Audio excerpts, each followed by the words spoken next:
Lurkers. We're here talking to Dr. Forrest Winslow about our boy Chris and the fact he keeps thinking he's a murderer. I really don't know what this murderer is, but it can't be Chris. It literally cannot. He isn't. We'll see. I feel better if I could have him interned for some weeks at my asylum. With the proper treatment and medication, we would be able to definitely disregard him as a suspect. Either that or confirm his identity as Jack the Ripper. I knew it. He isn't interested in helping Chris in the slightest. In fact, he might be planning to frame Chris and hand him over to the police. You are his friend. Please help me convincing him. Please help me convincing him of the need for a visit to my asylum. I'm sure he'll feel way better once he's treated there. The word asylum in general sounds horrifying. Even if I didn't know what it was, this still sounds horrible. I'm sorry, but Mr. Burns is calling me. I'll pass your message to Chris. No need for you to talk to him tonight. He's very disturbed by these crimes and needs some rest. Oh, of course, that's understandable. Please remind him to take his pills too. That's of the utmost importance. Sure, don't worry. What are you doing here? Didn't we already ask this? Have you seen anything relevant to the case? A sparkle of emotion lights up his eyes, but I might have imagined it. It's dark after all. In fact, I saw our friend Chris Forrester hiding in the corner of a nearby alley. What the hell are you saying? He was with me all the time. Interesting. I might have seen it wrong. But are you sure he was by your side the whole time? Is there the possibility that he left for a short while you were sleeping?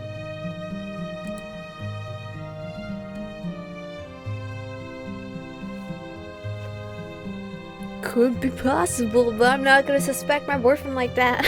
He's making me doubt. Could it be that Chris left while I was sleeping? He acted like a man under hypnosis or hallucination during the first murder of the night. Could it be that he felt also agitated during the second murder? Crap, I need to talk with him. He was with me, I'm sure of it. We were together in the same room. If you say so, then it must be a mistake on my part. He doesn't sound very convinced. I don't have any more questions. I'm really worried about Chris and the shady doctor's intentions. I should inform William about it and keep Chris as far from Forrest Winslow as I can, of course. Where might Eddie be? I can't find him in this darkness, and the crowd is growing by the minute. Hey, it's handsome doctor that looks like an elf. Oh, surprise, surprise, look who we have here among the carrots' faces. Isn't that Dr. O? The man who was called to examine the first victim and made the autopsy. Oh, and reporter man, and there's a feet away is Mr. Perkis, Forrester's boss at the Illustrated Police News. Who should I approach and talk with? Oh, the doctor. Doctor's hot. Good night, doctor. What an awful place to meet again. Indeed, Mr. Burns, right? American detective. We greet each other with a short handshake. How strange to meet you here. How's it that you're here? Don't tell me this time they sent for you in addition to Dr. Gordon Brown. No, I was just nearby and heard the racket. Nearby? It's almost 4 in the morning. You live at the opposite side of the Whitechapel. I was coming back from attending a difficult childbirth. Remember, I'm mainly an obstetrician. Right. Do you have any theories about the murder? My question apparently surprises him. A theory, you say? That's a good question. What do the Met think? Do they have an actual reliable suspect by now? I'm not allowed to comment on that, sorry. They have been investigating many suspects. I guess you've heard as much. Yes, but they don't seem to be making much progress.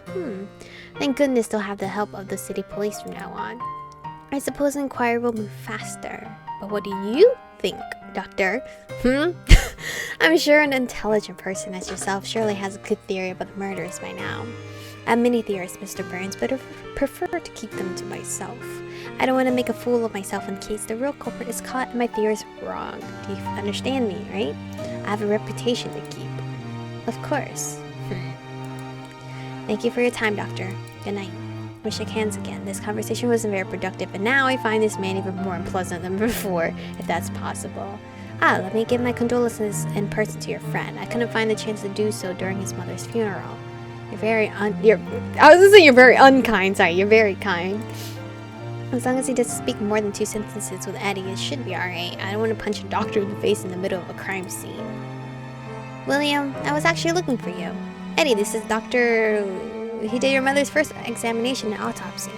Eddie flinches a bit, but recovers quickly and shakes the hand of that the hand doctor offers to him. How do you do? I'm sorry to meet you under these circumstances. Likewise, I beg your pardon, doctor, but I need to talk with my friend, Mr. Burns. Oh? Of course, I won't bother you more. I just wanted to offer you my condolences. Thank you. Doctor leaves with a curt nod in our direction. Name me Speedy. Did you want me to talk with him? I thought you told me he was a freak. He indeed is. And no, he approached you because he wanted to. What did you want to tell me? Has something happened? It's about that shady psychiatrist. You're right about him. He's a charlatan. Eddie tells me about his conversation with Dr. Forbes Winslow while I take a quick look around us. Mr. Perkins has already left. What a pity. I wanted to speak with him next. When Eddie finishes his explanation, he looks more than a bit down. It's obvious he cares about Chris Forrester. Well, even I feel pity for the journalist. I can't deny it. Tomorrow morning, I'll take that pill you gave me to the lab. There's more, right? Come on, share your thoughts with me. I let out a loud sigh. I don't want to advance any theories that could be taken as absolutely reliable because I have none of those. But you already know what to do now. Of that, I'm sure. What have I done to earn such trust, I wonder? Anyway, I like it. First of all, we'll talk with the police and check what check what new leads we have. And tomorrow, with fresh minds and bodies, we'll decide our next steps. So you aren't sharing your theories with me. Very nice of you. Tomorrow, Eddie, don't be impatient. Alright, let me tell Chris we are leaving. He's taking notes for tomorrow's article. We wait for Chris Forrester to finish, have a quick word with Commissioner Warren in person, who is in a terrible mood, and then we finally get to go back to a warm bed. What a long, dreadful night. Dude, I'm just trying to figure out who the fuck this murderer is. It's been days now, weeks probably. The morning finds us in front of a plate with scrambled eggs, beans, and sausage, and an assortment of British newspapers, all of them with previous night's events on the front page. The Daily News, the Telegraph, the Pall Mall Gazette, the Times, the St. James Gazette, and of course the Illustrated Police News with Chris's drawing in the spotlight. William browses through all of them, comparing the information they share with the inner details he got from the Commissioner Warren in person, some police constables, and the members of the Vigilance Committee. The Whitechapel Vigilance Committee has sent a letter to the Home Office early in the morning requesting again an official reward for information about the murderer, but Les says they expect another refusal, because it would interfere with the investigation instead of helping, right? Chris settles himself in silence, listening carefully to our conversation. I'm not that sure at this point, to be honest. The Met is distressed and at their wits' end. In fact, he makes a dramatic pause, looking around as if he feared to be eavesdropped. Chris lets out a derisive huff at his antics. Commissioner Warren has given permission to publish the Dear Boss letter. Good news for your boss, Forrester. Really? How come? The second victim of the night, Catherine Eddowes, had a little piece of her ear cut off. It was found between her clothes, and when she was brought to the mortuary for examination. That letter said something about cutting off the lady's ear, right? Right. Commissioner Warren hoped someone might recognize the handwriting and identify the culprit. Have they arrested someone? Many someones, in fact. The problem is every single description of the suspect differs a lot respect to others. Some say it's a tall man with black hair and a sailor jacket. Other witnesses, however, talk about medium-built men, not taller than 5 feet.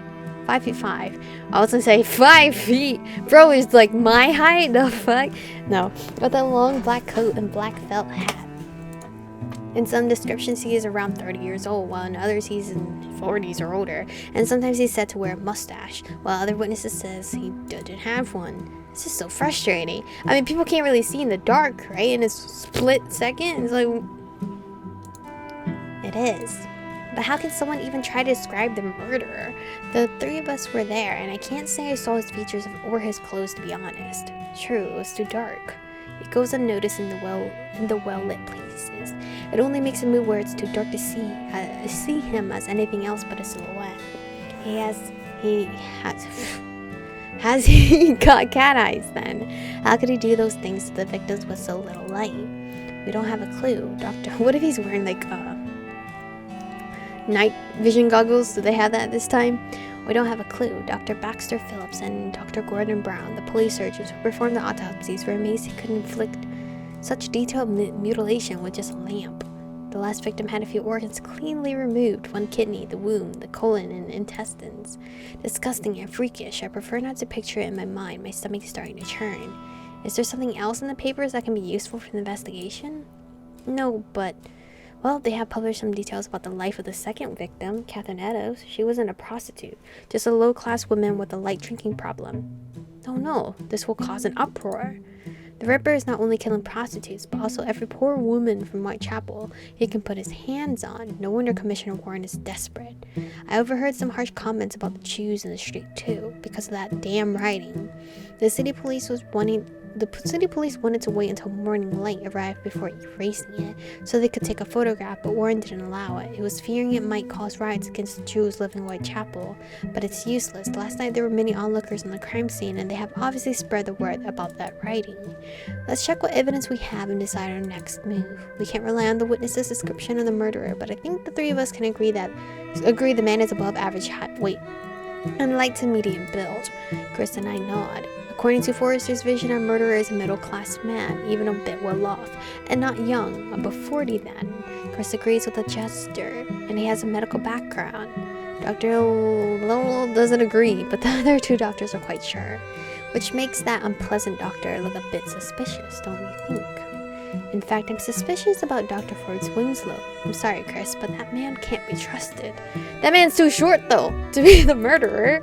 Chris opens his mouth in a silent protest, but William clears his throat to call our attention. I was waiting until we were alone to tell you this, Eddie, but I think Forrester has the right to know. Eddie gave me one of your pills, and I made it analyzed by the med labs first thing in the morning. Why? It helped with my headaches and allowed me to get some sleep. Dr. Ford's Winslow has a good reputation, for heaven's sake. And explain to me why he would give you a medicine made up of opium and what you Brits call thorn apple or stramonium, better known in my country as Jimson weed. What's that exactly?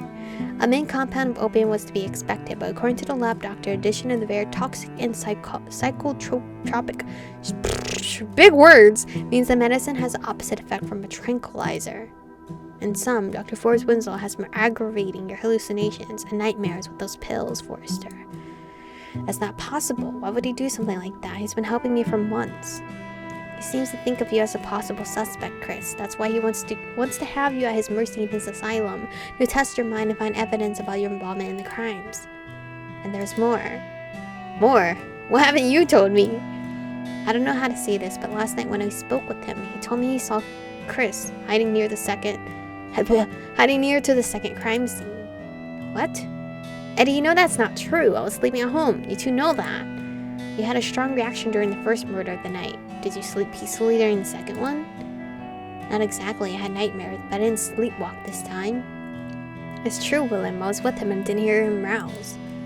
How can you be so sure? And why were you with him? Oh, that's true. Why was I with him? Because didn't we stay for me to go to my lodging? I turned a deaf ear to the second question and just only the first one. I was in the same room. I'd have heard him if he got up from bed and went somewhere. We only woke up when you came with the bad news. Don't you remember, dude? William, you came to the door. You saw me.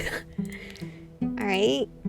What could Dr. Forbes Winslow motive be to lie about something like this? His testimony could get Chris in serious trouble. Especially after repeated suspicious behavior, Forrester, no offense intended, although it seems that was caused by the doctor himself. Remember, he told us he had been chasing after a man he was convinced to be the Whitechapel murderer, and that the Met disregarded his evidence. It seems they added the doctor's suspect to their list of people under surveillance, but they didn't find any evidence, and instead they found out that the doctor had forged some data to reinforce his theory. So he might be searching for another scapegoat to present as Jack the Ripper to the police. That's hideous. Chris sinks further into his chair, depressed. I rub his shoulder, more than a bit worried. At least he's aware of that vile man's intention now. But I can't help but feel guilty and helpless.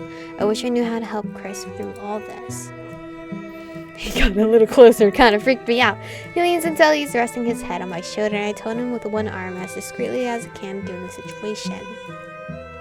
William makes a tactful retreat to the bar counter to pay for our breakfast and get a refill. It gives us 5 minutes of privacy, which we spend in comfortable silence. He's so cute, though.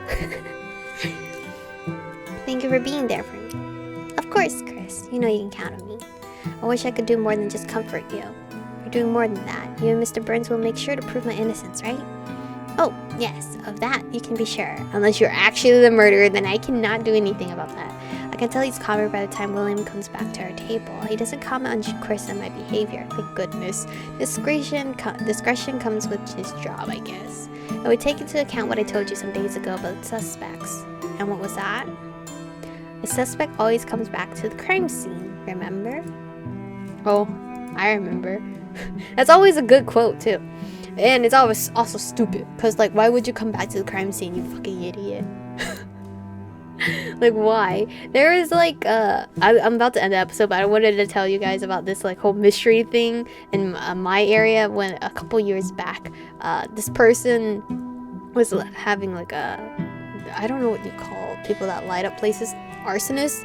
They burned down a building, and there was no footage or anything because, you know, the building burned down. But luckily somebody called it in, and like the building wasn't completely burned down, it was only halfway burned down. And as they were investigating, the person came back to try to finish burning down the area, but that idiot did not know before that he came back to burn the whole building down officially. The police found a flip phone, and that dumbass left his phone at the crime scene. But that was a month investigation because, you know, I don't know what the police were doing, to be honest. But that was an interesting thing that happened in my area. An arsonist that came back to the crime scene to finish the crime scene. Fucking idiot. But anyway, thank you guys for watching today's episode. Stay beautiful, and I will see you guys in the next one.